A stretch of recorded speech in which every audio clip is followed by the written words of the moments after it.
akan ikut terlibat secara intensif di dalam kampanye untuk mendukung putranya sebagai calon wakil presiden. Patronasi presiden tersebut mensugesti menteri kabinet dan menggerakkan dan mengaitkan program-program kementerian yang ditujukan untuk menarik dukungan dari pemilih agar memilih pasangan calon presiden dan wakil presiden di mana anaknya presiden menjadi calon wakil presiden. Dan tindakan di atas adalah pelanggaran atas pemilu dan prinsip penyelenggaraan pemilu. Kesemuanya dapat dikualifikasi dan dikategori sebagai election fraud, tindak kecurangan dan pelanggaran pemilu. Dukungan Presiden Jokowi merupakan berupa penggelontoran dan pengalokasian sejumlah dana dengan tujuan pemenangan paslon 02 bisa dikualifikasi sebagai pork barrel politics. Tindakan Presiden Joko Widodo itu dapat dikualifikasi sebagai penyimpangan dana insentif negara untuk publik yang digunakan sebagai transaksi politik pemilu dan ditujukan untuk mempengaruhi pemilih. Tindakan tidak netral Presiden Joko Widodo telah terbukti menguntungkan calon tertentu dengan melonjaknya suara paslon 02 secara drastis setelah melalui operasi pengerahan sumber daya negara. Sebelum Agustus 2023, Prabowo Subianto menurut survei berkisar di angka 24,6% Oktober 2023. Di saat dipasangkan dengan putar Presiden Joko Widodo, suara pasangan tersebut naik di atas 30% dan melejit sampai di angka 51,8% pada bulan Februari 2024 sebelum pemungutan suara. Dengan menyandingkan survei, ada di capture majelis. Dengan menyandingkan survei antara sebelum dan sesudah adanya intervensi kekuasaan, terdapat kenaikan tidak wajar sebesar 34% hanya dalam kurun waktu 5 bulan terhitung sejak Oktober 2023 sampai dengan Februari 2024. Ini sesuatu yang sangat luar biasa, menunjukkan ada intensi kecurangan yang dahsyat. Pelanggaran berupa pelibatan lembaga kepresidenan untuk kepentingan paslon 02 nampak dan terbukti dari kampanye terselubung oleh Presiden Jokowi dalam berbagai kunjungannya. Ini nanti akan kami jelaskan di bagian lain. Yang disertai dengan pembagian bansos di provinsi yang menjadi area operasi adalah wilayah di mana Prabowo Subianto ternyata memperoleh suara rendah pada pemilu 2014 dan 2019. Dengan sasaran pemilih diperkirakan 27 juta. Ini juga nanti akan kami jelaskan captionnya. Tapi sebagai informasi, itu di daerah yang paling bawah itu adalah kunjungan Pak Joko Widodo. Yang paling bawah di Jawa Tengah ada 1, 2, 3, 4, lebih dari 15. Dan di daerah-daerah itu bansosnya luar biasa, intervensi terhadap aparaturnya juga luar biasa, dan kenaikan perolehan angka paslon 02 juga luar biasa. Jadi berdasarkan riset ini dapat ditentukan bahwa intervensi bansos, penggunaan aparat negara itu mempengaruhi peningkatan suara.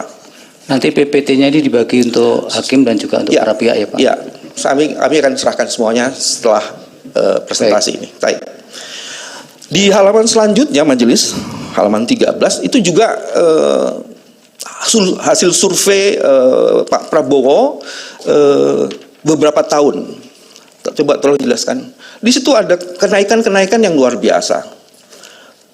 Setelah kunjungan dari Pak Jokowi ke beberapa tempat, di beberapa daerah, kalau kita mencoba mengkategorisir angka Pak Prabowo di 2014, di 2019, dan di 2024, di mana intervensi kekuasaan itu terjadi, maka terjadi lonjakan yang luar biasa sekali.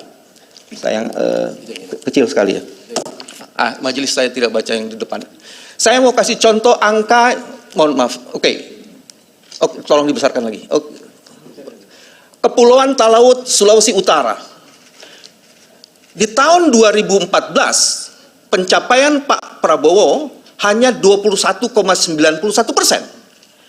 Di tahun 2019 jeblok menjadi 9,0%. Tapi di tahun 2024 menjadi 75,39%, itu artinya incredible. Terjadi penaikan 66,38%. Dan kami meyakini angka itu terjadi bukan karena kehebatan pemilih dalam memilih calon terbaiknya, tapi ada intervensi yang luar biasa terhadap bansos, dari bansos, kunjungan-kunjungan, dan sebagian aparatur, serta the oath of the president's man. Itu yang terjadi dan kami yakini. Kami lanjutkan majelis. Saya masuk ke halaman 14 sekarang. Terjadi pengkhianatan terhadap konstitusi dan pelanggaran azas bebas, jujur, dan adil. KPU atau termohon secara sengaja menerima pencalonan pasangan calon di nomor urut 2 secara tidak sah dan melanggar hukum. Meskipun mengetahui usia putra presiden pada saat mendaftar berdasarkan peraturan KPU nomor 19 tahun 2023 tentang pencalonan peserta pemilihan umum atau PKPU 19 tahun 2023 tidak memenuhi syarat. Proses pendaftaran Gibran tidak sah karena komisioner KPU menerima dan memverifikasi berkas pendaftaran calon Gibran tanpa lebih dulu merevisi PKPU 19 tahun 2023. Putusan DKPP yang dibacakan di saat pemungutan suara tinggal menyisakan beberapa hari, ya ini diputus tanggal 5 Februari, sedangkan pemungutan suara 14 Februari, merupakan peristiwa hukum yang spesifik dalam pemilu presiden 2024 yang belum pernah terjadi sepanjang sejarah penyelenggara pemilu. Kondisi spesifik ini belum diantisipasi dalam peraturan perundangan tentang pemilihan presiden in kasu undang-undang pemilu. Sehingga dalam hal peristiwa hukum tersebut dilaporkan dan dimohon keadilannya kepada Bawaslu dipastikan akan dinyatakan lewat waktu. Penyelesaian kondisi spesifik demikian masih mungkin dilakukan melalui peradilan perselisihan hasil karena tahapan Pilpres 2024 belum selesai, karena belum ditetapkan pasangan calon terpilih dan belum dilakukan pelantikan sebagai tahapan akhir pemilu. Terlebih lagi karena kondisi spesifik sedemikian menyebabkan adanya ketidakpastian hukum dalam penyelesaian tahapan pemilihan presiden. Argumentasi ini berdasarkan pada jurisprudensi putusan Mahkamah nomor 135 tahun 2021 yang menetapkan posisi kasus tidak sama persis, namun rasio dissendinya dalam pertimbangan hukum Mahkamah Konstitusi pada putusan akuo relevan untuk dijadikan dasar dan memeriksa dan mengadili perkara dalam permohonan.